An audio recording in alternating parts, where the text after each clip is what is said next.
আসসালামু আলাইকুম। আলহামদুলিল্লাহ, আমি আরবি শিক্ষক। আজকে পড়াইতে গিয়েছিলাম। তো দৈনিকের মতো আজকেও যেভাবে যাই প্রতিদিন সেভাবে আজকেও গিয়েছিলাম। তো বাসায় যাওয়ার পরে বলতেছে যে আজকে হুজুর ওরা বাসায় নেই, পড়বে না, মানে বাচ্চারা বাসায় নেই আর কি। তো আমি আমার বাসা থেকে ওইখানে যাইতে প্রায় 20-30 মিনিটের মতো সাইকেল চালিয়ে যাইতে হয়। তো ওনারা প্রায় সময় এরকম করে, আমি বুঝি না কেন যে এরকম করে। ওনারা কিন্তু পারে যে আগে আমাকে একটু কল করে জানায় দিতে যে হুজুর আজকে বাচ্চারা বাসায় নেই, আজকে পড়বে না, কিন্তু এরকম করে না। প্রায় সময় আমি বাসায় যাওয়ার পরে বলতেছে হুজুর ওরা বাসায় নেই, আজকে পড়বে না।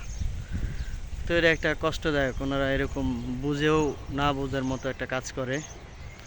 জানি না কেন এরকম করে। আল্লাহ তাআলা তাদেরকে বোঝার তৌফিক দান করুক।